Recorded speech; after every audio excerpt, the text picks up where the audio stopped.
Buenas tardes a todos, a todas. Ahora sí, vamos a dar inicio a esta capacitación.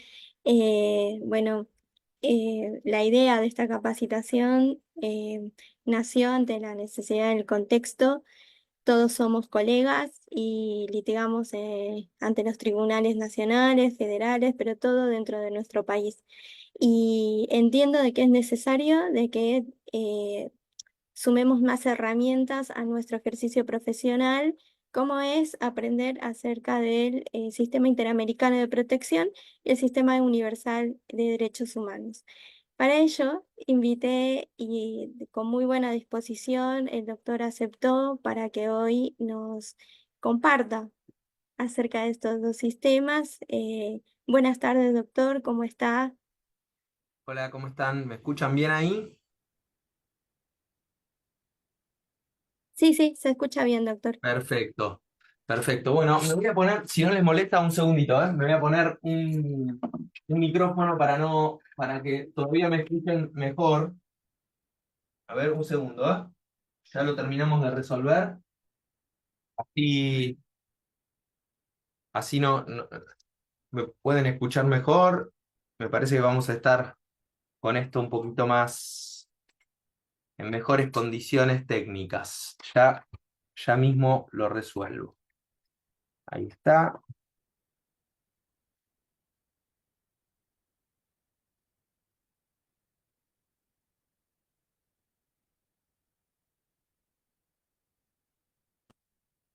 Bueno, ahí me escuchan mejor. Sí, sí, se escucha bastante bien, doctor.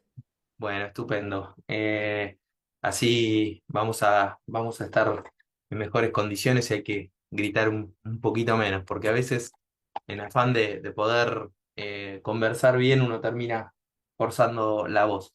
Bueno, gracias por estar un 10 de enero del otro lado de la pantalla. Se ve que los derechos humanos tienen una dimensión refrigerante que viene muy bien para estos tiempos cálidos. Así que no, bueno, valoro mucho la invitación porque los derechos humanos son no solo parte de mi vida, sino son una pasión sobre la cual trabajo asiduamente, así que poder conversar entre colegas siempre es interesante. Bueno, la propuesta es un tanto ambiciosa, tal vez para abordarla en una charla breve, pero a mí se me ocurrieron algunas cuestiones, algunos disparadores, algunos puntapiés, porque me parece que lo interesante siempre es poder dejar algún tipo de iniciativa que motive la curiosidad o que motive la posibilidad de a partir de la experiencia poder, bueno, justamente instituir eso en una herramienta idónea.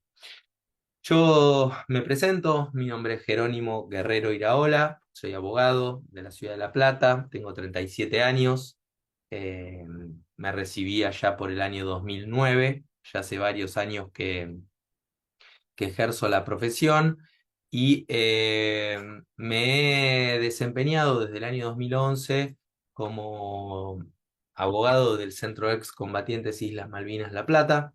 Allí sostenemos tres causas que han sido bastante importantes. Una está siendo y otra está también en un estado de letargo por una cuestión que ahora voy a decir, pero que tiene que ver con la magnitud de la empresa.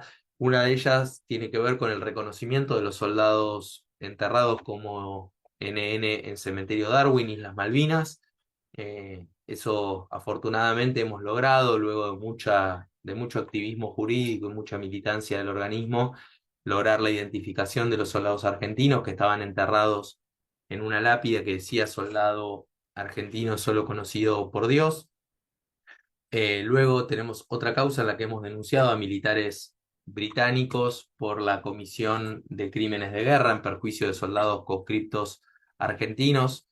Y tenemos otro expediente por el cual estamos en la Comisión Interamericana de Derechos Humanos también litigando, que es aquel expediente en el que solicitamos se investiguen las torturas cometidas por miembros de las Fuerzas Armadas Argentinas en perjuicio de los soldados conscriptos. Hay más de un centenar de casos de tortura. que están denunciados, más de un centenar de militares denunciados y hay más de 200 víctimas que han prestado testimonio en este expediente, con lo cual eh, desde allí hemos logrado varias cuestiones. En primer término, poder discutir un hecho histórico, como sin dudas lo fue la Guerra de Malvinas, discutir la naturaleza de los delitos, del delito de tortura aplicado en contexto de guerra, en perjuicio de la propia tropa, y frente a la inacción del Poder Judicial argentino, la causa lleva 17 años de trámite, hemos acudido a la Comisión Interamericana de Derechos Humanos y en diciembre pasado la Comisión nos notificó la admisibilidad del caso, con lo cual estamos ya en tiempo de presentar las notas o comentarios adicionales para que la comisión entre a tratar sobre el fondo. Más allá de mi tarea al frente del CECIM, siempre he estado vinculado a los derechos humanos, he hecho una maestría en derechos humanos que me gradué en 2020 y bueno, siempre he estado dando acompañamiento a víctimas, a distintas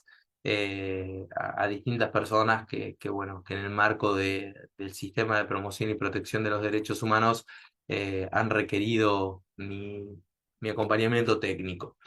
Dicho esto, a mí me interesa tratar de darle un anclaje lo más pedagógico posible a la charla de hoy, que sea amena. Bueno, somos un grupo interesante de colegas para pensar esto y siempre me gusta partir del primer disparador. Nosotros estamos aquí hoy para charlar sobre el sistema interamericano y el sistema universal de promoción y protección de los derechos humanos, y esto parte de asumir que todos y todas tenemos la misma caracterización en torno a qué son los derechos humanos, eh, y, y a partir de allí, bueno, tratar de ver si cómo podemos garantizar su ejercicio y protección. En primer término, yo voy a partir de un supuesto que requiere una advertencia epistemológica, y es que yo voy a partir de la definición más difundida sobre los derechos humanos, que es los derechos que toda persona tiene por el hecho de serla. Es una definición que es bastante de manual.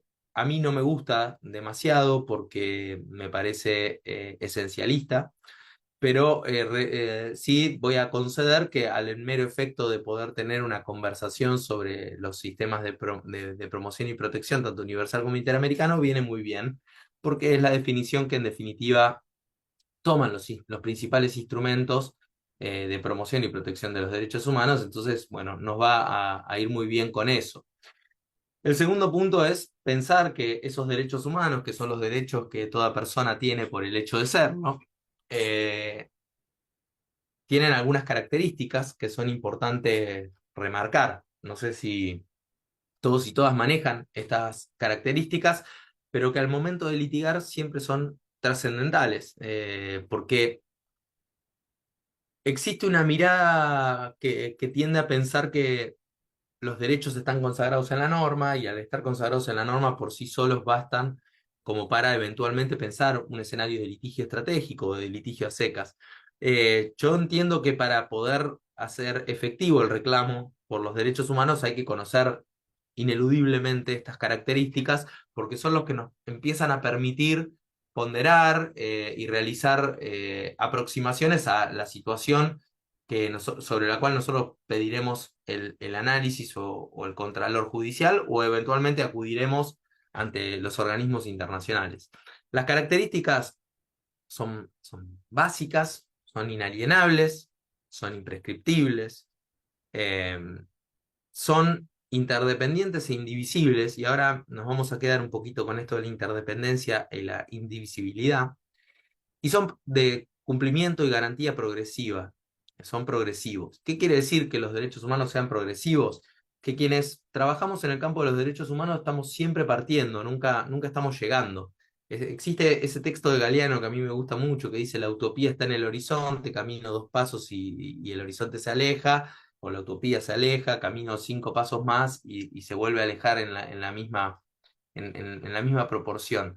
Y Galeano dice, bueno, ¿y para qué sirve La utopía sirve para eso, para caminar. Y los derechos humanos un poco tienen que ver con esa dinámica de que sirven para caminar, porque como son de cumplimiento progresivo, nunca estamos llegando del todo, digamos. Siempre que hemos conquistado algún derecho, y cuando digo conquistado no digo solamente la dimensión declamativa, es decir, consagrado ese derecho en una norma, en un instrumento internacional, sino garantizar su ejercicio efectivo, bueno, de repente se abrió un nuevo universo por el cual ese derecho puede ser todavía eh, más profundo, todavía mejor garantizado, todavía más amplio en sus condiciones. Y esto no es una postura mayoritaria. Eva arrancó diciendo en este contexto, y en este contexto está primando un paradigma que es contrario a lo que yo estoy diciendo, que parte de intentar dar por tierra esta idea de donde hay una necesidad nace un derecho, y esta idea de que hay derechos que merecen la pena ser no solo consagrados normativamente, sino garantizados fácticamente. Bueno, yo creo que sí, yo creo que los derechos humanos, como son los derechos que cada persona tiene por el hecho de serlo, aunque no me guste esa definición, bueno, desde el momento en que nacemos, venimos con una suerte mochila, de background de derechos garantizados que podemos exigir su cumplimiento efectivo. Entonces, son interdependientes, son indivisibles, son progresivos. ¿Quién es el encargado de garantizar los derechos humanos, su cumplimiento, es decir, su materialización, o eventualmente, por vía de abstención, evitar su vulneración? El Estado. Y acá hay un elemento importante que yo también les invito a pensar, y es que en la caracterización clásica el Estado aparece como el sujeto que garantiza o eventualmente viola los derechos humanos. Acá una breve digresión. Cuando digo la garantía o la abstención es, si yo tengo que garantizar un derecho humano, puede ser, por ejemplo, el derecho humano a la vivienda, construir un plan de viviendas, o el derecho humano al agua, hacer cloacas, digamos. Ahí sería una faz clásica en la cual el Estado, por vía de acción, tiene que garantizar un derecho humano, o por vía de abstención. El Estado debe abstenerse de torturarme, por ejemplo, ¿no? O de privarme de mi libertad sin hacerme comparecer ante un juez natural, así como lo manda la Constitución, y bueno, tiene que abstenerse de hacer eso. Pero decía que esto se queda un poco trunco porque en el último tiempo hemos visto corporaciones, hemos visto empresas transnacionales que tienen tanto o más poder que algunos estados, o que los estados, y que son bastante responsables de situaciones que al menos condicionan o ponen en tensión la vigencia de los derechos humanos. Entonces, tal vez en este estadio del siglo XXI sea importante pensar que aquella idea de los derechos humanos como un contralor, una cortapisa, un límite al poder emergente de las tiranías monárquicas premodernas, o de la república también omnipotente post-modernidad, Revolución Francesa y demás. Bueno, tal vez en este estadio, a esa idea de la república que viene a ser un contrapeso en tanto arquitectura estatal al poder del tirano, del monarca, sea bueno también pensar que los sujetos obligados sean las grandes empresas y corporaciones transnacionales. Generalmente siempre termina el asunto en el mismo lugar, que es en el reclamo al Estado. Vos tenés una empresa que hace, digamos, que vierte contenidos tóxicos a un río, y el responsable de la violación de los derechos humanos es el Estado, que por omisión no evita que esos ríos se contaminen frente a una empresa privada. Obviamente el Estado tiene una responsabilidad en eso, pero sería importante empezar a poner el énfasis también en las responsabilidades que puedan surgir de las empresas. Dicho esto, me meto en un asuntito más, como a los efectos de generar un mínimo común denominador para empezar a pensar en estas dinámicas, y voy a hablar de la indivisibilidad e interdependencia. Existe toda una corriente que yo entiendo que tuvo que ver con una finalidad pedagógica, propedéutica, que nos dice que los derechos humanos fueron irrumpiendo en generaciones, ¿no? La primera generación de derechos, la segunda generación de derechos, y se habla de hasta tercera generación de derechos. ¿Esto lo han escuchado nombrar?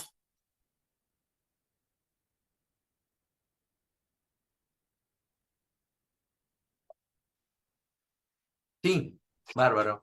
Sí, les había preguntado si habían escuchado hablar de las generaciones de derechos al momento de explicar esta situación, primera, segunda, tercera generación. Hay toda una corriente que ha dicho que bueno, los derechos de primera generación eran los civiles y políticos, que luego había toda una segunda generación que eran los económicos, sociales y culturales. Y por último, hay una idea de los derechos de tercera generación que serían el derecho al ambiente y demás. De esto se ha hablado mucho, pero esta cuestión tiene algunos problemas. El primero de los problemas tiene que ver con que parecería ser que hay como una suerte de prelación eh, entre los de primera, segunda y tercera generación, cuestión que si asumimos que los derechos humanos son interdependientes e indivisibles, esto es falaz, digamos, hasta dónde termina, vamos a suponer, un derecho humano de segunda generación, suponiendo que esa caracterización fuera adecuada e idónea, como el derecho a la vivienda digna, si su incumplimiento trae aparejado el sufrimiento y la posibilidad de que yo tenga padecimientos sobre mi derecho a la vida. No, vivir bajo un puente no parece ser una, una condición adecuada para justamente el sostenimiento de, de una vida digna, ¿no? Entonces, en ese marco, me parece que esto no puede ser considerado. Por otro lado, hay otras cuestiones que son interesantes y es esta idea de que los derechos de primera generación demandan abstenciones, mientras que los derechos de segunda generación demandan muchísimo dinero. Un claro ejemplo, te dicen los derechos civiles y políticos no cuestan dinero. Mentira, es mentira. El derecho electoral, por ejemplo, sale muchísimo dinero y la democracia requiere ingentes recursos orientados a que se puedan celebrar las elecciones y demás. Mientras que, bueno, claro, el derecho a la educación también lo demanda, que sería un derecho de segunda generación, ¿no? Entonces, bueno, abandonar esta idea de las generaciones de derecho para entender la idea de la interdependencia. No obstante eso, existen algunos problemas remanentes. Ustedes saben que después de la experiencia de la Segunda Guerra Mundial, se comienza a forjar el sistema universal y casi en paralelo el sistema interamericano de promoción y protección de los derechos humanos. La experiencia del Holocausto o la Shoah fue determinante ante la comunidad internacional para justamente que se pusieran de acuerdo con la consolidación de un marco protector internacional. En 1948 se adopta la Declaración Universal de los Derechos Humanos.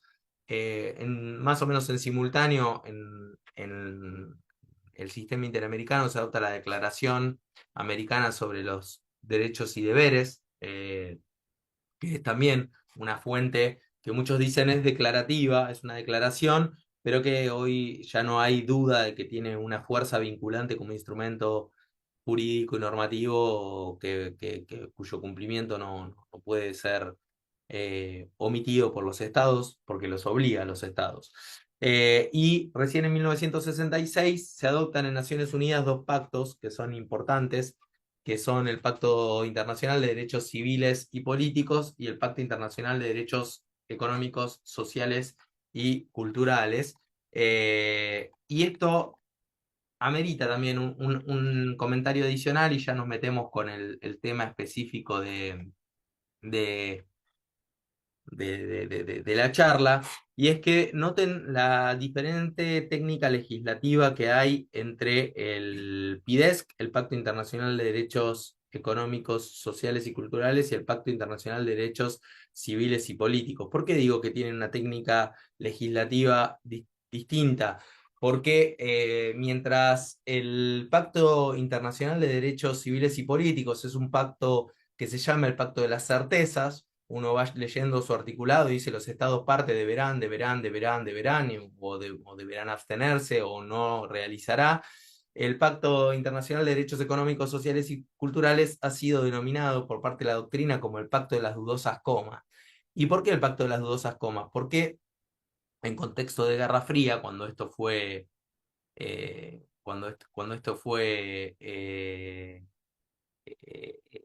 redactado, los estados no querían tener injerencias de organismos internacionales sobre determinadas cuestiones, entonces utilizaron una fórmula que ha quedado plasmada en el instrumento que dice los estados parte garantizarán, coma, hasta el máximo de sus recursos disponibles, coma, los siguientes derechos: educación, vivienda, salud, trabajo, etc.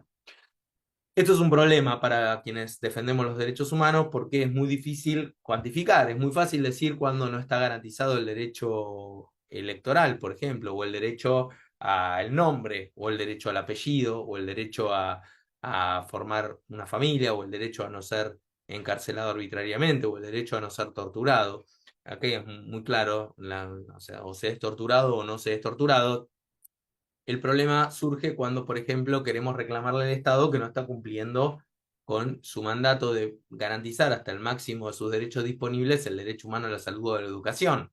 Aquí aparecen discusiones que son bien difíciles de resolver. Bueno, ¿cuál es el máximo de los recursos disponibles en relación a un Estado que invierte 100.000 millones en educación? ¿Es suficiente? ¿Falta presupuesto? ¿Está mal ejecutado el presupuesto? ¿Debería ejecutarse de otro modo? ¿Debería haber un modo distinto de diseñar una política pública? Bueno, todas estas cuestiones son las discusiones con las que nosotros nos vamos a encontrar al momento de dar cuenta de la exigibilidad de los derechos humanos.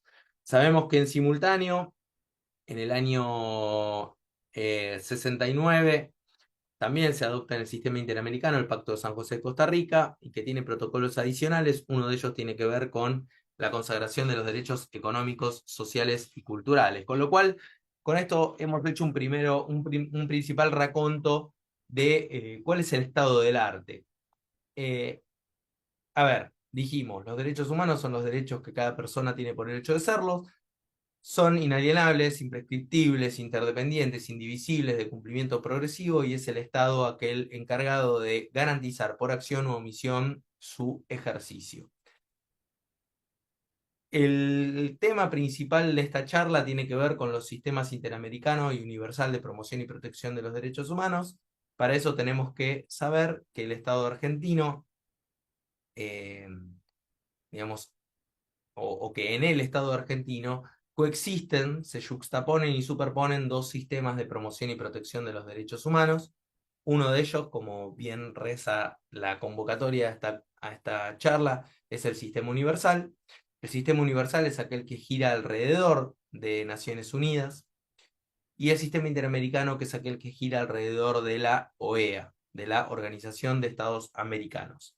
Es importante saber que la República Argentina, y me hago cargo de esto que voy a decir, es un faro en materia de, al menos de promoción y consagración de los derechos humanos. No sé si en materia de ejercicio, ahí tenemos cuentas pendientes que son abominables, estamos diciendo esto, y la mitad de los niños y niñas de nuestro país están en situación de pobreza extrema, y esto obviamente, si decimos que los derechos humanos son interdependientes e indivisibles, está clarísimo que hay una enorme parte de la población que tiene sus derechos vulnerados solo por encontrarse en situación de pobreza, ¿no? Si a eso agregamos otras cuestiones, hablamos de interseccionalidad, hablamos de situaciones de concatenación de violaciones a los derechos humanos, tal vez en materia de ejercicio nuestro país tenga todavía muchísimas cuentas pendientes. Tal vez no, sin duda las tiene, pero sí, al menos en términos de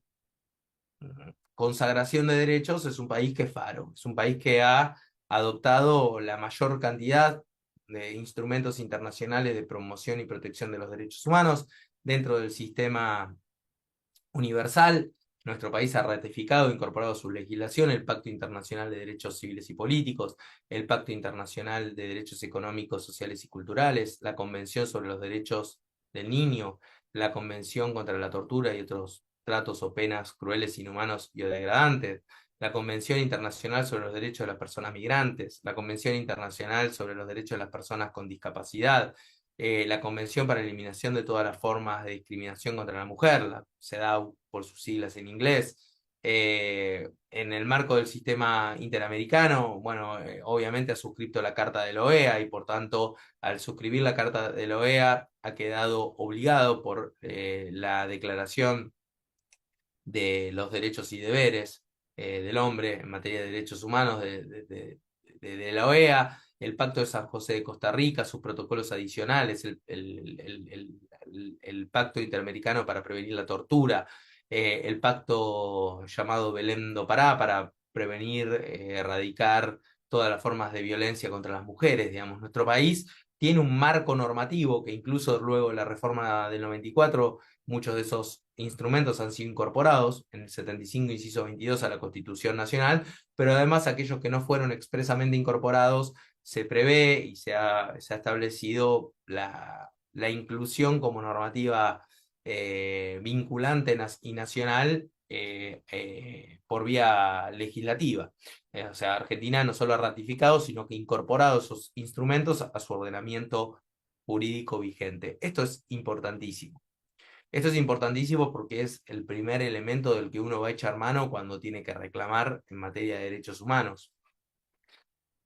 Después lo que hay que decir es que tanto el sistema interamericano como el sistema universal tienen sus propias dinámicas de funcionamiento. Ustedes saben que, y no me voy a meter a explicar la totalidad de los sistemas, porque cada organismo tiene sus especiales características, pero el Estado tiene una evaluación periódica en el marco del sistema universal, a instancias del Consejo de Derechos Humanos. Digamos, Argentina tiene que rendir cuentas en forma periódica, tiene el examen periódico universal, el llamado EPU, por el cual también tiene que rendir cuentas respecto a su estado de situación, de reconocimiento y consagración de los derechos humanos. Pero además de eso, cada instrumento plantea su organismo de tratado, su órgano de tratado, su órgano específico. Por ejemplo, el Pacto Internacional de Derechos Civiles y Políticos tiene el Comité de Derechos Humanos. El Pacto Internacional de Derechos Económicos, Sociales y Culturales tiene el Comité de Derechos Económicos, Sociales y Culturales. El pacto, la CEDAW, la Convención para la Eliminación de todas las formas de discriminación contra la mujer, tiene el Comité CEDAW. Eh, la Convención sobre los Derechos del Niño tiene el Comité sobre los Derechos del Niño, y así. Y dentro del sistema interamericano pasa algo similar, y es que la propia Carta de la OEA crea la Comisión Interamericana de Derechos Humanos, con lo cual, con la mera suscripción de la Carta de la OEA, los Estados partes ya quedan sometidos a la jurisdicción y competencia de la Comisión Interamericana de Derechos Humanos, porque es un órgano de tratado, pero además aquellos estados que han suscrito el Pacto de San José de Costa Rica, y que se han sometido expresamente a su jurisdicción, tienen también o quedan bajo la competencia de un órgano que es un órgano de tratado en el sistema interamericano, que es la Corte Interamericana de Derechos Humanos.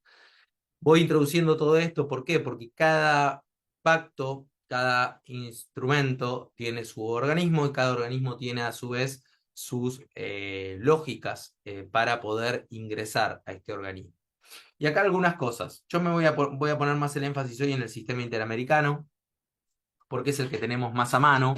No obstante eso, me ha tocado participar eh, cuando en su momento me desempeñé dentro de la entonces Secretaría de Derechos Humanos de la provincia de Buenos Aires, como una suerte de coordinador de casos internacionales. Pudimos hacer una primera reparación integral, que fue un caso señero en la provincia de Buenos Aires, lo pueden buscar, el caso LMR, por las siglas de la niña protegida. Fue muy interesante todo ese proceso, porque además, y aquí quiero decir una cosa, obviamente el Estado Nacional, la nación argentina, es la obligada por los instrumentos internacionales, pero todos los pactos tienen una cláusula muy interesante que quienes estén en provincias o en la provincia de Buenos Aires, en mi caso, tenemos que tener siempre muy a mano, que es la llamada cláusula federal. Y es que los estados no pueden argumentar su división federal, su división en provincias, en otras unidades administrativas y políticas, para eludir las obligaciones que surgen de los pactos. Es decir, cada una de las provincias tiene la obligación también de adaptar su normativa a las obligaciones emergentes de estos instrumentos. El caso del MR es muy interesante por eso, porque es el primer caso en la provincia de Buenos Aires de reparación integral, reconociendo la plena vigencia de, el pacto. Esta reparación se dio por un informe final del Comité de Derechos Humanos, que es el organismo que surge del Pacto Internacional de Derechos Civiles y Políticos, una petición formulada por CLADEM, entre otras organizaciones, obviamente patrocinando o acompañando a la víctima, que era LMR. Si quieren verlo, es muy interesante porque en el dictamen de LMR está todo el tránsito que realizaron las organizaciones para lograr esta reparación integral. Eh, yo les dije que me voy a meter en el sistema interamericano. Antes les quiero recomendar, no porque me autocite, pero porque me parece que es piola para tener una mirada de aproximación, una nota que publiqué en Revista Noticias hace un tiempo ya. Tiene, a ver, le voy a chequear acá. La fecha es de 2020 y se titula la nota eh, Cómo aprender sobre derechos humanos mirando La Casa de Papel. ¿Han visto La Casa de Papel, la serie? Bueno, si la han visto, ahora que está Berlín, que es esa precuela que ya le he visto, no quiero spoilear a nadie, pero está bueno a veces utilizar estas series que son muy difundidas para pensar en clave de derechos humanos y se las pongo a consideración para que, si quieren, lean una lectura entretenida, digamos, más fluida. eh, y bueno, me parece que es interesante como para también introducirnos en este tema. Hablo específicamente de las prácticas de las que resultan víctimas en la serie Río, Lisboa o Nairobi, que tienen digamos, consecuencias jurídicas siempre. Y para quienes no hayan visto La Casa de Papel, lo dice la nota, pero se los adelanto, hay spoiler, entonces si no la vieron, tengan en consideración esta situación para que no les adelante algunas cuestiones que suceden en la trama de la serie. Bueno, nosotros somos abogados y abogadas. En ese marco hay una cuestión que yo quiero puntualizar, y es que para mí todo caso en materia de derechos humanos comienza con Ahí me están diciendo que pase el link, ya lo pasé en el chat del Zoom. Hay una cuestión donde comienza a ganarse el caso, que es la cuestión del encuadre, el frame. Digamos, yo lo llamo el frame. A mí me parece siempre importante cuando uno se pone las gafas de los derechos humanos, que en mi caso es una metáfora, un tropo, porque tengo estas gafas que me acompañan siempre. Yo digo que en mis cristales, además de un filtro UV y la corrección en miopía y astigmatismo, también le han incorporado una pequeña capa, una delgada película de perspectiva de derechos humanos. Entonces siempre veo las cosas bajo el prisma de los derechos humanos. Siempre que llega un caso a mi estudio, o que me toca participar como activista en un caso, lo primero que veo, lo primero que miro es si tiene algún tipo de conexión con algún derecho que esté consagrado en alguno de los instrumentos internacionales de promoción y protección de los derechos humanos. Con esto les voy a decir una primera cuestión, y es que no hay que hacerse los rulos respecto a por qué vía voy para garantizar mi derecho. Eh, En líneas generales, y por eso hoy me voy a enfocar más en el sistema interamericano, ha dicho la Corte Interamericana y la Comisión Interamericana que son perfectamente competentes para entender sobre toda la normativa nacional e internacional en materia de promoción y protección de los derechos humanos. Con lo cual, si hay algún derecho que esté consagrado en el Pacto de San José de Costa Rica, pero también en el Pacto Internacional de Derechos Civiles y Políticos, no se preocupen porque, si bien obviamente los organismos del sistema interamericano van a poner el énfasis en tomar sus instrumentos normativos, reconocen como fuentes del derecho y como plexo de las obligaciones también los derechos que están consagrados y cómo están consagrados en otros instrumentos. Y además tengamos en cuenta siempre, porque es una carta muy importante para quienes trabajamos en derechos humanos, que hay además un tratado internacional de derecho de los tratados, el famoso Viena del 69, por lo cual nadie puede desconocer aquello que de buena fe firmó. Digamos, los tratados son perfectamente vinculantes y obligan a los estados, y esto está fuera de toda discusión.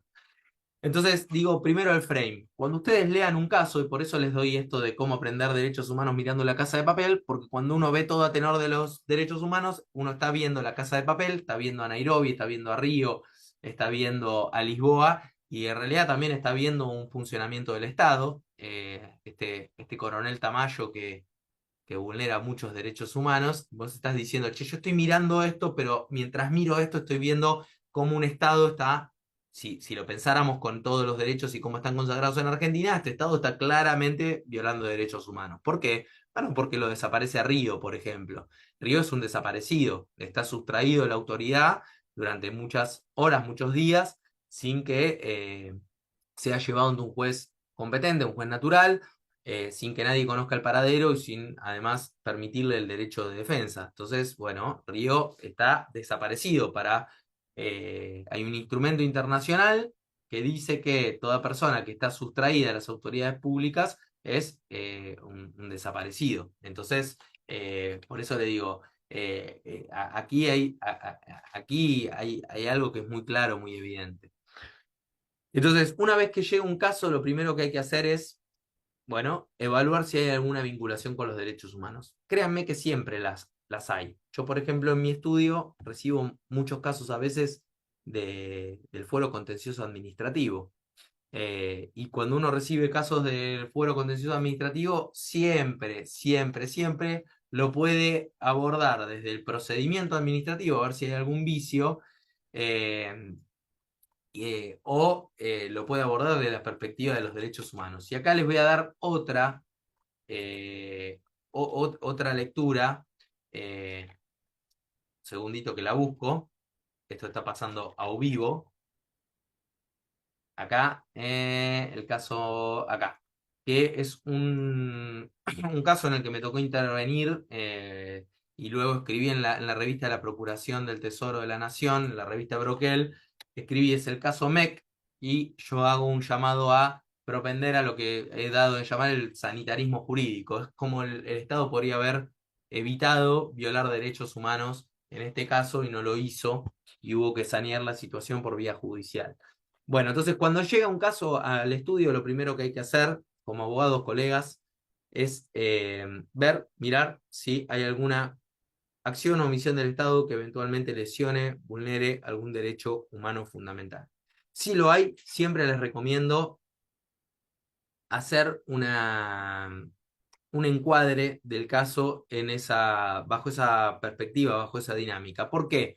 Porque sabemos que si tiene éxito, bien por nosotros y por la persona a quien estemos asistiendo, pero si fracasa en alguna de las instancias previas, siempre nos va quedando la posibilidad de ir planteando un caso.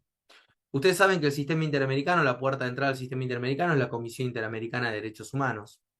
Y la Comisión Interamericana de Derechos Humanos habilita básicamente dos vías de acceso al sistema. Una es las medidas cautelares. Ustedes saben que se puede pedir una medida cautelar ante la Comisión Interamericana de Derechos Humanos. Esto está previsto, no sé si han visto o si lo han tenido en consideración, el reglamento de la comisión. Siempre que quieran litigar ante el sistema interamericano, les dejo acá el reglamento. Tienen que ir al reglamento de la CIDH y cuando vamos a las medidas cautelares, nos encontramos con los requisitos que las mismas pueden tener. Obviamente van a ver en el reglamento que las medidas cautelares ante el sistema interamericano tienen los mismos requisitos que nosotros vamos a encontrar para el dictado de medidas cautelares en la jurisdicción o competencia nacional u ordinaria provincial, que es la gravedad de la situación, que tiene mucho que ver con la verosimilitud en el derecho, la urgencia de la situación, que es el peligro en la demora, y el daño irreparable, que en realidad es parte del fundamento también que en nuestro derecho interno hace a la contracautela. Cuando uno ofrece una contracautela tiene que ver con que hay un daño y uno asume que ese daño hay que frenarlo rápidamente, pero que podría eventualmente generar algún perjuicio, entonces la contracautela siempre viene a hacer un contrapeso. Acá se llama daño irreparable, lo que hay que demostrarle a la comisión cuando uno le pide una medida cautelar es que hay una situación grave, vamos a suponer que, un caso hipotético, nuestro país, un juez en nuestro país decreta que me van a fusilar como pena en 2 semanas. Me sentencian a muerte. La pena de muerte está prohibida en nuestro país. hay un grupo de activistas que dicen, che, lo van a fusilar a Jerónimo, se presentan ante la Comisión Interamericana y dicen, venimos ante ustedes a pedir una medida cautelar, hay que poner, siempre fijar cuál es el contenido de la medida cautelar, tratar de lograr que el Estado se abstenga de realizar, en este caso, el fusilamiento. Es una situación grave, puesto que la ejecución como pena está prohibida, se hace una descripción. La urgencia de la situación es que en 2 semanas lo van a fusilar. Si yo espero el trámite ordinario ante la comisión, bueno, probablemente cuando llegue un dictamen del fondo, la persona ya haya sido exterminada. Entonces, en ese caso, la urgencia es claro y el daño irreparable viene un poco de la mano de la urgencia. Bueno, está claro que si lo ejecutan a Jerónimo, por más de que después determinemos que hay una violación a los derechos, el daño ya va a estar producido. Entonces, esto es importante. Eh, la misma comisión, el mismo reglamento ordena que la comisión le debe pedir un informe al Estado, pero excluye esta formalidad cuando el caso sea muy relevante y cuando la posibilidad de pedir el informe sea llegar demasiado tarde. Y es importante que el otorgamiento de las medidas cautelares no implica una decisión sobre el fondo, sino que simplemente es una situación cautelar. Esto pasa lo mismo que en nuestro ordenamiento. Y que, bueno, luego estas medidas van a tener que ser revisadas, pero bueno, lo que buscan es justamente frenar. Es importante siempre que se utilice el instituto de las medidas cautelares, tratar de individualizar lo mejor posible la persona, grupo o grupos que se pretende proteger, y si hay una circunscripción en términos territoriales, también hacer uso de eso. Es decir, bueno, Jerónimo Guerrero Iraola, que está en La Plata y va a ser ejecutado en 2 semanas, ¿listo? Ahí hay una caracterización. El colectivo, digamos, indígena, tal, de tal región, que le van a pasar con una topadora por arriba, porque la autoridad local autorizó a una empresa a, digamos, avanzar con topadoras sobre donde ellos tienen su comunidad. Bueno, ahí habría un grupo específico. Siempre es importante nunca hacerlo en abstracto. Aquí hay una cuestión que es causal generalmente de muchísimas fallas de las peticiones puntuales de medidas cautelares que tienen que ver con la vaguedad. No, el pueblo argentino, bueno, sí, está bien, hay situaciones que pueden ser graves, pero se supone que uno tendría que ser lo más preciso posible y aquí hay un consejo que yo les brindo y es que el reglamento lo dice, hay que ser muy preciso y sobre todo en la alegación que se hace, no solo la caracterización de las víctimas o presuntas víctimas o potenciales víctimas, la delimitación, si se puede, geográfica, que es muy importante, pero también cuáles son los derechos consagrados cuya, a partir de los cuales la exteriorización de conducta del Estado por acción o omisión está vulnerando o va a vulnerar. Esto también, bueno, el derecho a la vida, el derecho a no ser sometido a tortura, el derecho a tal, el derecho a aquello, porque también esto es una cuestión que puede dar lugar a que la comisión no tome el caso. Para abordar las peticiones. Las peticiones se formulan ante la Comisión Interamericana. Es muy importante que sepan, que a mí me pasó en el año 2015. Yo había estudiado todo el tema de las peticiones, pero después, cuando llegó el momento de presentarla, dije, ¿ante qué ventanilla se presentan? ¿Cómo hago? ¿Cómo se hace? ¿Con qué se come? ¿No? Y bueno, hay un portal de peticiones de la CIDH, allí se pueden introducir, hay un formulario bastante sencillo, no es necesario mayor formalidad que esa, y el sistema mismo los va siguiendo. Bueno, hay algunos requisitos que son importantes. Primero que contenga la siguiente información: el nombre de la persona o persona denunciantes. eh, si se desea que el peticionario mantenga su identidad reservada, esto es importante para el caso de amenazas flagrantes a los derechos humanos sobre una persona determinada. La dirección de correo electrónico donde se puede recibir la correspondencia de la comisión. La descripción del hecho es importante. De ser posible, el nombre de la víctima o del conjunto de las víctimas. La indicación del Estado que el peticionario considera responsable por acción u omisión, esto es importante, yo vengo a peticionar contra el Estado argentino. El cumplimiento, bueno, del plazo previsto en el artículo 32, eso ahora lo vamos a ver un poquito. Las gestiones emprendidas para agotar los recursos internos y indicar, y esto es muy importante, si la denuncia ha sido sometida a otro procedimiento internacional, porque esto es condición de quedar afuera. Si yo meto una petición ante el sistema interamericano y una ante el Comité de Derechos Humanos de Naciones Unidas, en donde eso salta, ¡tum!, se anulan las dos. Entonces tengo que elegir una vía. Y acá una aclaración pertinente y elemental. El sistema interamericano o cualquier sistema de promoción y protección de los derechos humanos no son una cuarta instancia.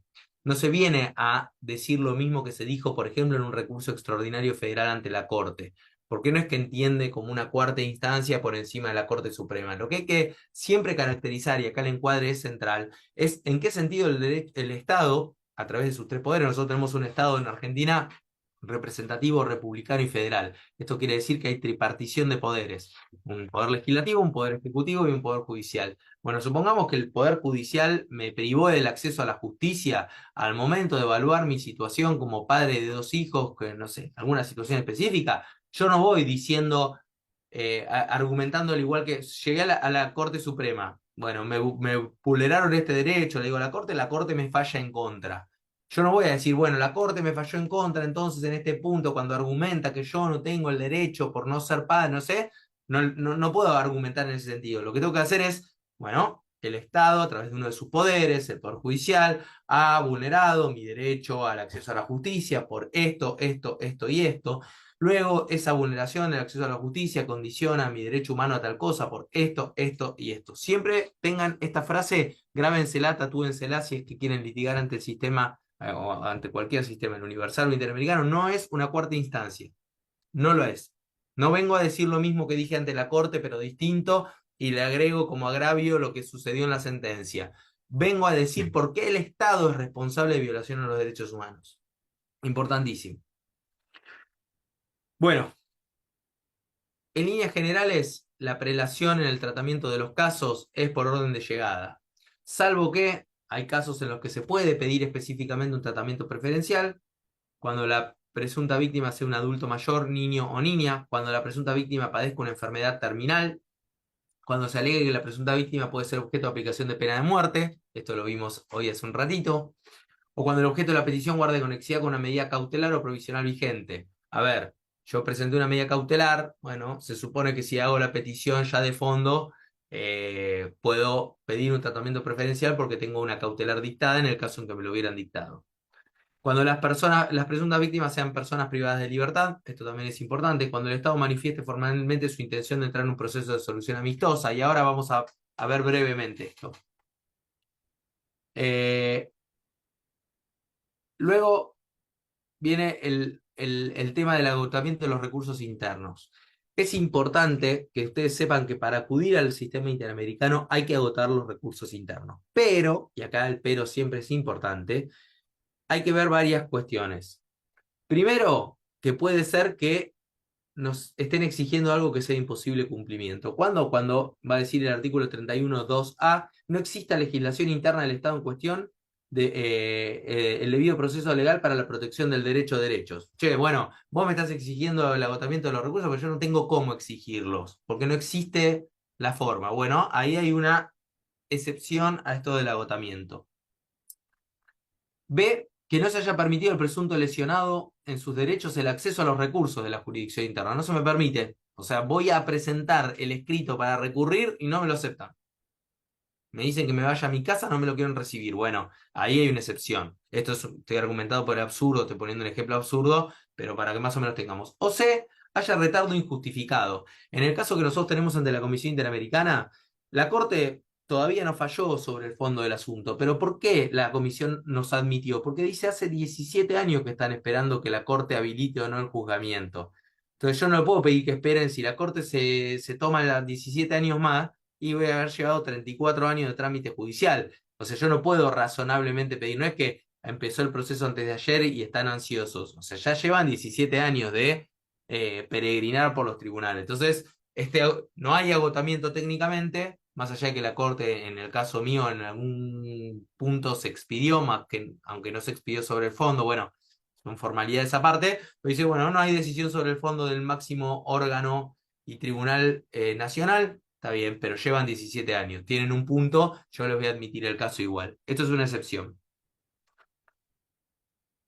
El plazo es importante. Agotada la vía o demostrado el incumplimiento o la imposibilidad efectiva del agotamiento de los recursos, tengo 6 meses. Si lo presento a los 8 meses, estoy afuera. Entonces, esto es importante siempre tenerlo en cuenta. Eh, y en los casos donde resulta imposible el cumplimiento de las excepciones, por esto, es decir, 6 meses, bueno, pero presenté el recurso ante la Corte Suprema, lo presenté en 2012, todavía no me fallaron, no hay agotamiento, bueno, 6 meses desde cuándo, y un plazo razonable, ya pasaron 4 años de que vos estás esperando, 2 años, no sé, un tiempo razonable. Acá va a entrar un poco la discrecionalidad, pero el artículo 32.2 nos dice justamente esto para que nosotros lo tengamos en cuenta. Y esto es importante, la duplicación de procedimientos. Acá, si elegimos y fuimos por otra vía, no tratemos de ser redundante, no hagamos el sale o sale como el telequino, porque lo más probable es que salga mal, porque cuando esto surja del análisis, van a caer las peticiones. Y todos los organismos tienen el mismo requisito, ¿eh? Si yo me voy al Comité de Derechos Humanos de Naciones Unidas, al Comité CEDAW, y el Comité CEDAW advierte que yo estoy litigando por Belén do Pará en el sistema interamericano, me van a tumbar los dos casos. Bueno, hay otras causales de inadmisibilidad que tienen que ver con la no exposición clara de los hechos, que sea infundada manifiestamente, bueno, entre otras cuestiones. Esto es importante. Uno presenta una petición y la petición tiene un número. Hay un momento en que la comisión realiza un examen de admisibilidad y comunica la admisibilidad. Bueno, vamos a admitir su caso. En el momento en que admiten, la petición pasa a ser caso y tiene un número, un numerito. Yo les hablé hoy del caso de solución amistosa y esto ténganlo en cuenta. En cualquier estado del proceso, el estado parte puede proponerle a las partes ir y avanzar en un proceso de solución amistosa, como si fuese una mediación, una conciliación. Esto es importante porque esto puede agotar el proceso. Esto es así. Si el Estado me propone avanzar en un proceso de solución amistosa, me siento y acuerdo 10 reglas, bueno, que el Estado reconozca la responsabilidad, que repare integralmente en este sentido, y el Estado acepta, se lleva adelante la solución amistosa y luego se hará un seguimiento a ver si el Estado está cumpliendo o no esos términos, pero podría ser antes de la admisibilidad o después de la admisibilidad. Esto es importante que ustedes sepan que el Estado puede proponer y las partes pueden tranquilamente aceptar. Una vez que el caso queda admitido, empieza el procedimiento sobre el fondo. ¿Cómo es el procedimiento sobre el fondo? Se le da a los peticionarios, yo ahora estoy en esta instancia, un tiempo que es de 4 meses, prorrogable por 2 meses más, para que presentemos observaciones finales, una suerte de alegatos. Luego se le corre traslado al Estado, que tiene 4 meses para presentar sus alegatos, y sobre esto se va hacia la posibilidad de avanzar sobre el fondo. En cualquier estado del proceso, el proceso se puede desistir. Si no hubiese actividad de alguna de las partes, sobre todo de los peticionarios, se puede ordenar el archivo de las actuaciones. Pero si todo va bien, alegato va, alegato viene, se llega hacia la decisión de fondo. La decisión de fondo, allí la Comisión Interamericana realiza el informe sobre el fondo del asunto y va a determinar si hay o no violación a los derechos humanos y cuáles son las pautas que el Estado debe seguir a los efectos de poder reparar. Recordemos que en materia de derechos humanos la reparación es siempre integral y es importante saber que además del cese de la acción o omisión que estuviera violando derechos humanos, se puede ordenar lo que se conoce como garantías de no repetición, es decir, que el Estado adopte medidas que permitan que no vuelva a suceder la situación de violación a los derechos humanos, no solo ya sobre la persona del peticionario, sino sobre la población en su totalidad. Sobre este informe va a haber algunas recomendaciones y se va a hacer un seguimiento prudencial para ver si el Estado está o no cumpliendo con las mismas. Es importante saber que el informe primero se comunica al Estado y el informe es confidencial hasta tanto quede resuelta lo que allí se disponga o que eventualmente la comisión determine que el Estado no ha cumplido y a partir de allí existe la posibilidad de que la comisión remita, siempre que el Estado argentino lo hizo, por eso como estamos en el ámbito nacional le digo, remite el caso a la Corte Interamericana. El artículo 45 es claro, dice si el Estado en cuestión ha aceptado la jurisdicción de la Corte Interamericana de conformidad con el artículo 62 de la Convención Americana y la Comisión considera que no ha cumplido las recomendaciones del informe aprobado de acuerdo al artículo 50 del referido instrumento, someterá el caso a la Corte, salvo por decisión fundada de la mayoría absoluta de los miembros de la Comisión. Ya en la Corte, esto daría para otra charla, pero la Corte es un proceso contencioso más clásico, en donde la Corte funciona como un órgano jurisdiccional que tiene además algunas competencias adicionales, pero eso lo dejamos para otra charla. Lo importante que quiero que queden claro es que siempre que pensemos en un caso y estemos hablando de derechos humanos, siempre encarémoslo, aunque se gane en primera instancia de un juzgado ordinario, un organismo jurisdiccional ordinario de una provincia, siempre pensemos el caso como para presentarlo ante la Comisión Interamericana, como para presentarlo a un organismo internacional. ¿Por qué? Porque eso nos da como capas de protección jurisdiccional de acceso a justicia y de acceso a garantizar derechos adicionales. Es muy importante el encuadre que le demos, es muy importante que sepamos que tenemos las medidas cautelares en el sistema interamericano como una forma de protección de los derechos humanos cuando están en riesgo. Es muy importante que sepamos que también podemos acudir, bueno, hoy hemos hablado mucho del sistema interamericano, podemos acudir con una petición particular, que sepamos que no es una cuarta instancia, que sepamos que tenemos que agotar los recursos internos, que sepamos que el agotamiento de los recursos internos tiene sus excepciones, como hemos visto, que sepamos que no podemos duplicar o triplicar los planteos en distintos organismos, porque esto es causal de que sea desestimada la petición, y a partir de allí que sepamos que contamos con un importante desarrollo de mecanismos de promoción y protección a los derechos humanos que pueden hacer que nosotros planteemos la estrategia siempre mirando ese horizonte.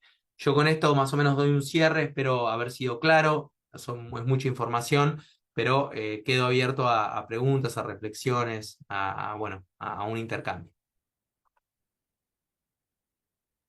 Estimados colegas, pueden abrir los micrófonos y realizar las preguntas que necesiten. Y bueno, ya que eh, existe la posibilidad de un segundo taller, después, doctor, lo vamos a molestar. Bien, no hay problema. ¿Puedo hacer una pregunta? Sí, Héctor.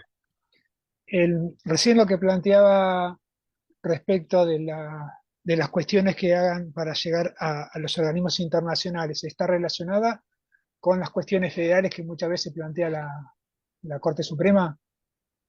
Digamos, ya desde el primer planteo mencionar la Constitución Nacional y los tratados internacionales de derechos humanos. Es muy buena la pregunta, Héctor. Yo recomiendo, es mi forma de abordaje, hay tantas formas como colegas y como lógicas de abordaje.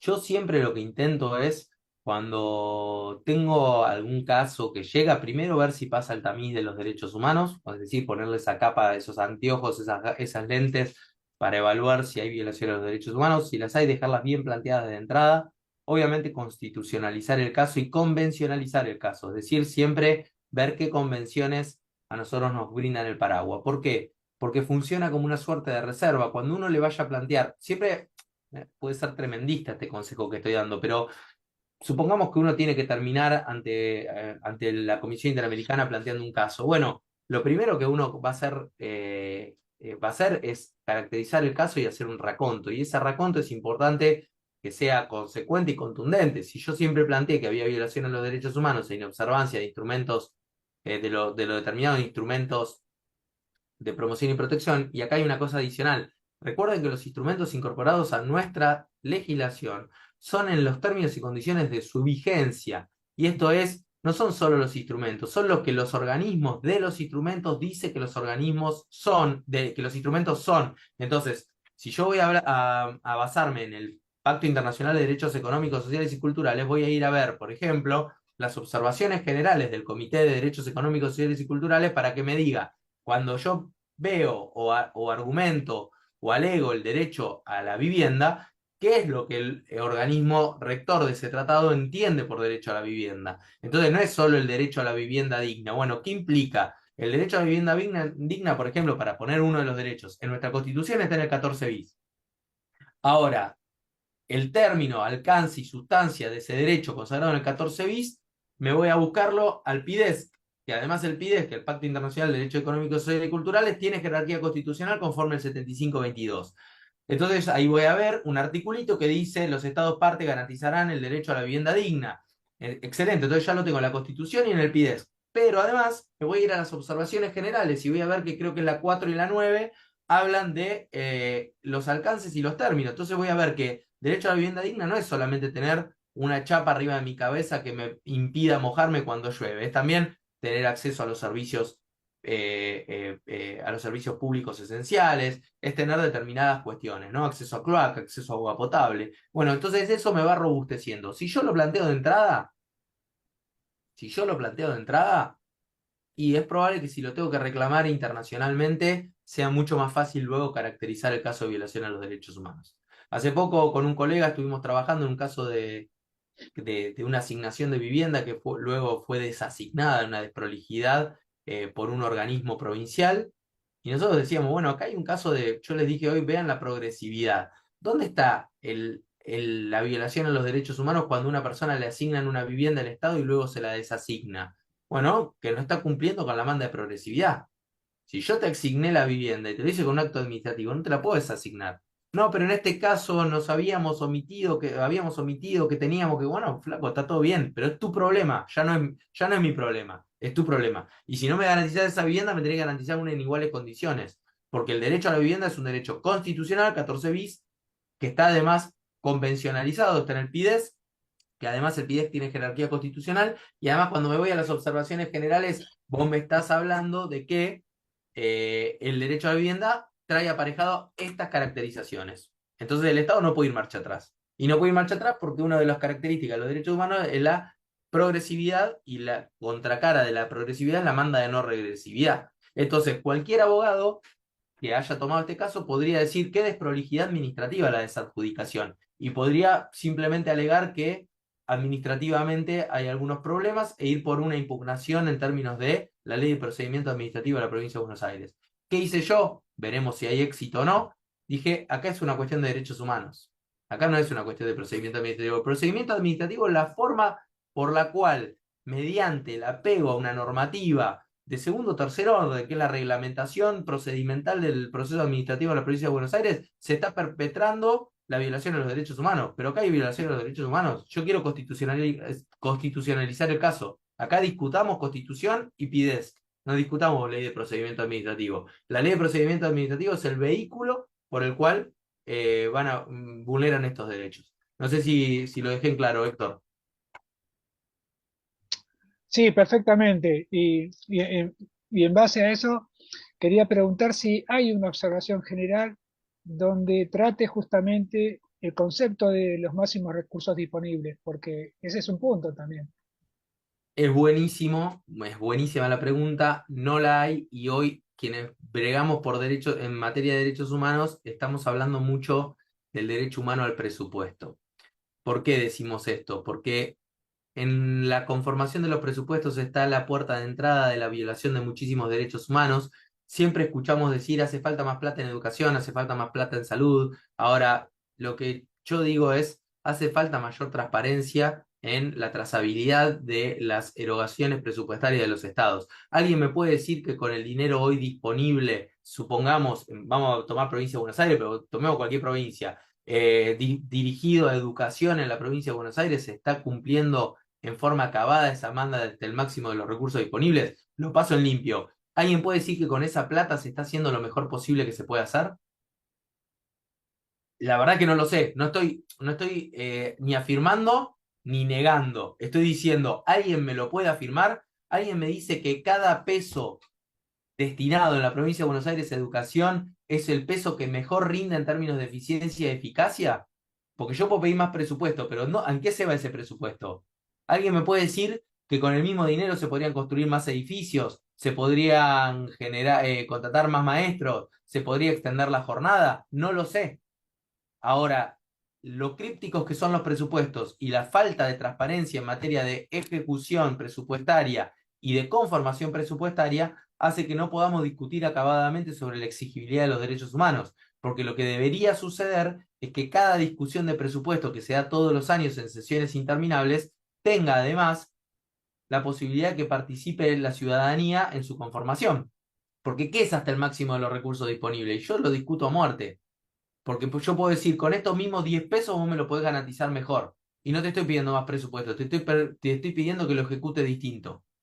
Entonces, como no hay esa instancia de participación ciudadana, tenemos muchísimo que crecer en materia de esto que damos a llamar derecho humano al presupuesto. Y me parece que es la gran discusión de nuestro tiempo. Ahí había una pregunta por chat también. Hola, doctor. ¿Qué tal? ¿Me escucha bien? Sí, Francisco, ¿cómo estás? ¿Qué tal, doctor? Muy bien, buenas tardes. Muy interesante la charla. Yo- Te muteaste. No se escucha, Francisco, estás muteado. ahora sí, Sí. perdón. Tenía una duda, me pareció en primer lugar muy interesante la exposición, doctor, y una duda que me llamó la atención en el reglamento, en el artículo 31, párrafo 2, inciso A, cuando dice que no existe en la legislación interna del Estado en cuestión el debido proceso legal para la Sí, protección del derecho o derechos. A ver si la puedo formular bien la pregunta. O sea, si se da esa causal, ¿no estaría ya de por sí el Estado, que es miembro del sistema interamericano, digamos, estando de por sí que está en falta ese Estado? No sé. Le pregunto a usted, que es más que es un especialista en la cuestión de reglamentaria del sistema interamericano, ¿qué hace ese Estado que no contiene en su legislación ese sistema formando parte del sistema interamericano? No sé si me explico. O sea, ya hay una es doble excelente la responsabilidad. pregunta. Habría una Como que violación de una, sí misma, sí. Y ahí, exactamente. ahí del Pacto de San José de Costa Rica, el 8 y el 25. Sobre todo el 25, que es la tutela judicial efectiva. A mí me tienen que poder garantizar los remedios o la vía de remedio.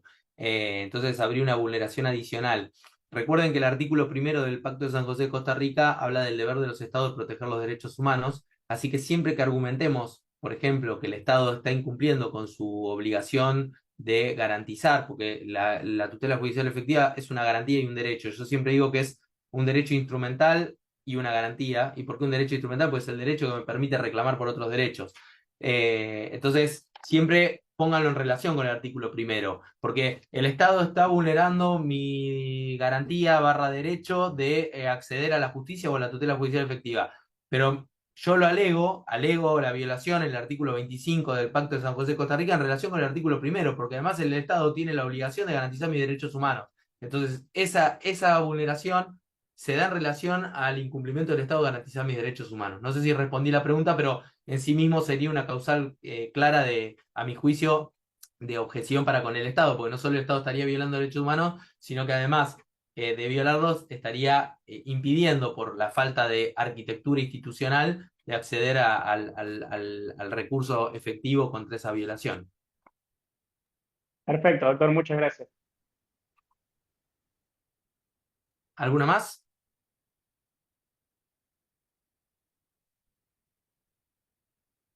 Bueno, Eva, si querés, damos por cerrada. Obviamente quedamos en contacto para futuras y eventuales charlas y conversaciones. Espero haber sido de utilidad.